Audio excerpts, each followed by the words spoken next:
la frégate qui est derrière nous, la Bretagne, était il y a quelques semaines au Groenland pour assurer les missions qu'on lui avait données, être aux côtés de nos alliés pour la sûreté et la sécurité dans cette région. Ça montre notre capacité de projection quand on le décide. Il y a en effet quelques jours, j'ai pris la décision de demander au groupe aéronaval de venir en Méditerranée orientale. Pourquoi? Parce qu'il y a maintenant une semaine, la guerre a commencé dans la région. Les frappes d'Israël et des États-Unis d'Amérique sur l'Iran, les répliques de l'Iran et les bombardements de beaucoup de pays de la région, beaucoup étant liés à nous-mêmes. Et donc faire revenir le porte-avions avec l'ensemble des frégates qui l'accompagnent, avoir l'ensemble de ces forces, c'est à la fois pour nous une évidence et ce qui va nous permettre d'agir. D'abord parce que nous avons des ressortissants dans la région. On a ces derniers jours et encore ces dernières heures permis à beaucoup de nos compatriotes de passage en vacances ou les plus vulnérables de revenir à travers des rotations militaires, des avions affrétés et l'ouverture d'avions de compagnies aériennes de la région.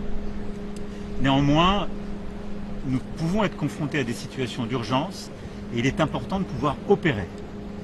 Et donc, le porte-avions, avec aussi des porte-hélicoptères amphibies, nous allons en déployer 2 au total dans l'ensemble de ces opérations, et les frégates vont nous permettre, en lien avec les autres Européens, d'organiser, de prévoir, de planifier des opérations d'évacuation, de rapatriement, s'il devait y en avoir.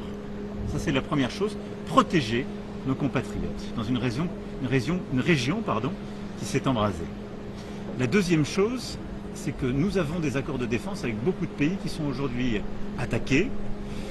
Alors on a réagi tout de suite, on a envoyé des Rafales, des systèmes de défense antiaérien. Vous étiez ce matin à Chypre, on a vu les systèmes Mistral, on a envoyé plusieurs autres, à Chypre évidemment, aux Émirats Arabes Unis, Qatar, Koweït, Arabie Saoudite. On envoie aussi des systèmes en Jordanie ou en Irak pour les aider à se protéger.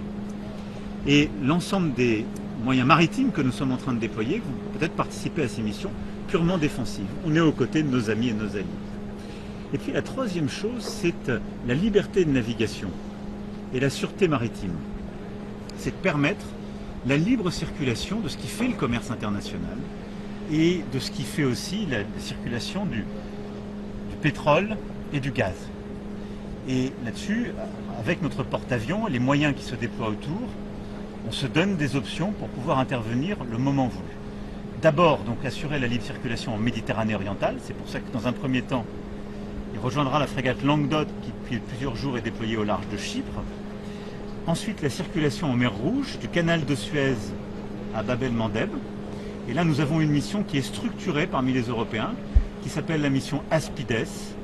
Et donc cette mission, nous y déléguerons environ 2 frégates. En tout cas, on a prévu dans la durée de pouvoir faire cela. Elle est coordonnée par nos amis grecs et on est avec les Italiens, les Grecs, les Néerlandais, plusieurs autres. Et elle permet d'escorter les bateaux. Aujourd'hui, les porte-conteneurs qui passent ne sont pas menacés.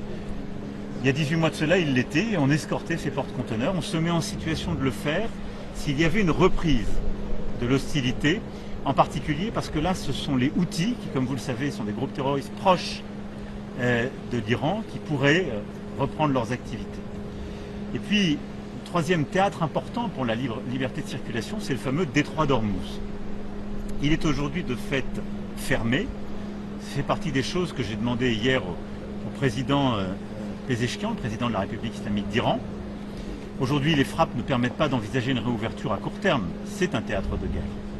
Mais quand les circonstances le permettront, ce que nous sommes en train de concevoir, c'est au fond une mission intergouvernementale, c'est-à-dire avec plusieurs pays. On a plusieurs Européens qui sont prêts à le faire avec nous. On a les Indiens qui en a parlé, on a d'autres pays asiatiques qui sont frappés par les conséquences de ce qui se passe.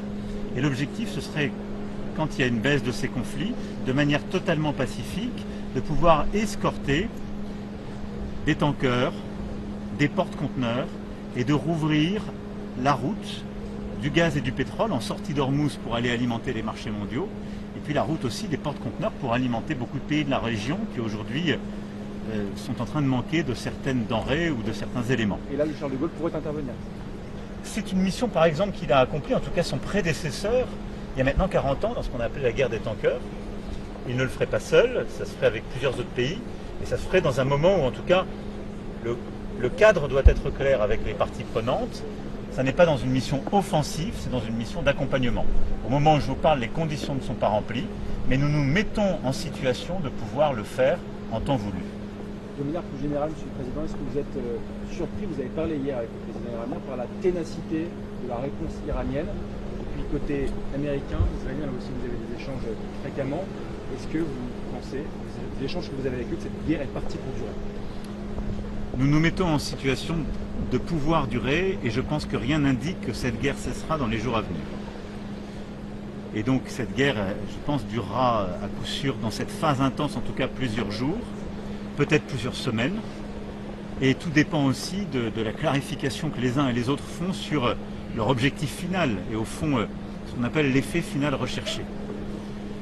Je ne pense pas qu'on puisse avoir des changements profonds de régime, de système politique uniquement par des bombardements. Par contre, si l'effet final recherché est de neutraliser les capacités balistiques, une marine, c'est possible dans un temps de quelques semaines. Pour la France, quel est l'objectif? Nous ne faisons pas partie de cette offensive. Nous, notre objectif, c'est d'abord de protéger nos ressortissants, je vous l'ai dit. Et nous nous mettons en situation de pouvoir les protéger pour des semaines, des mois, si c'était nécessaire. Ensuite, c'est d'être aux côtés des pays qui sont nos alliés, nos amis, s'ils devaient encore être sous la pression et sous le feu.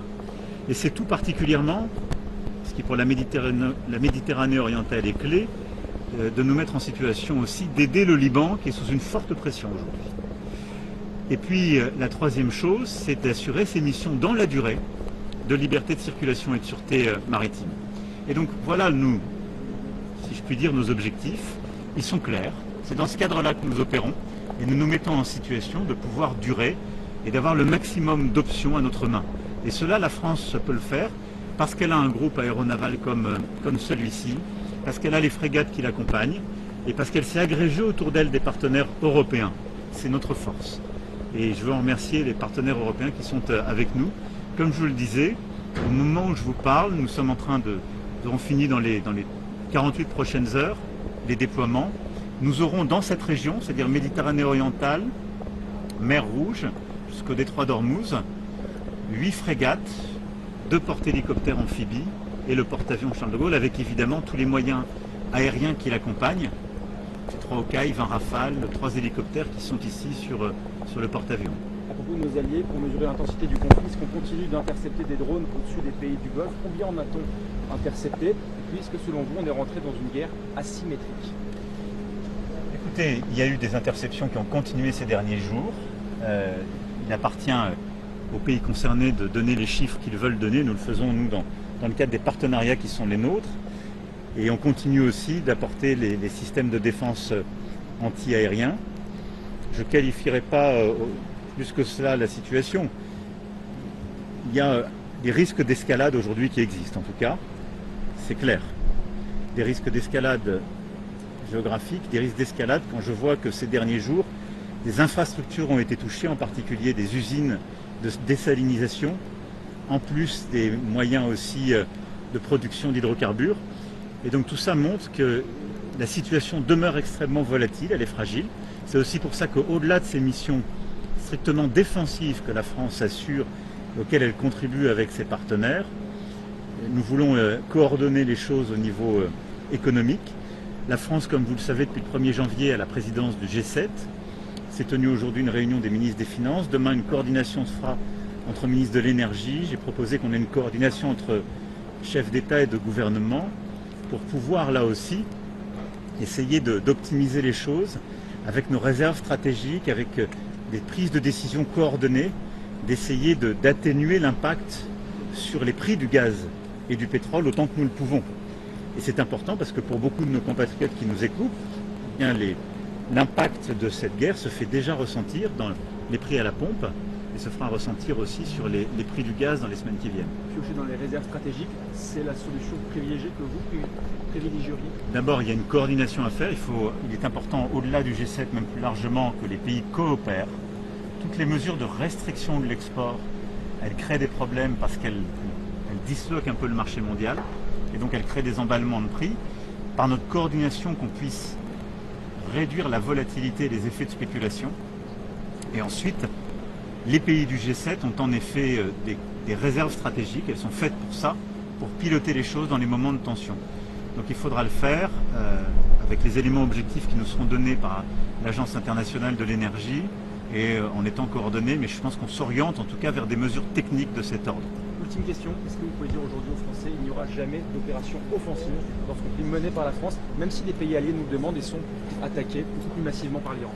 Aujourd'hui, je peux dire aux Français que la France, dans ce grand désordre de la région, opère avec calme, méthode, au service de la protection de ses ressortissants, en partenariat avec ses alliés et de manière strictement défensive, et au service de la liberté de circulation pour défendre au fond nos intérêts propres, nos ressortissants, notre sécurité et l'accès aux ressources dont on a besoin et l'économie mondiale, et puis pour être à la hauteur de nos responsabilités, c'est-à-dire aux côtés de nos partenaires et de ceux avec qui on a des accords de défense. Pas plus. On ne sait pas comment la guerre peut évoluer. Il y a le lot d'incertitudes qui va avec un tel conflit. La France n'a pas déclenché ce conflit, elle n'y est pas partie prenante. Mais nous agissons là comme puissance de paix, puissance d'équilibre. On défend les nôtres, on est aux côtés de nos amis. Voilà le cadre strict dans lequel nous opérons aujourd'hui. Merci Monsieur le Président. Merci beaucoup et je remercie à nouveau tout l'équipage du Charles de Gaulle d'être là et d'avoir fait cette manœuvre qui est historique, de s'être redirigé depuis l'Atlantique Nord jusqu'à la Méditerranée dans un temps record. Il y a peu de marines qui font ça au monde, vous pouvez être fiers de la marine nationale qui va fêter dans quelques semaines ses 400 ans. Merci beaucoup.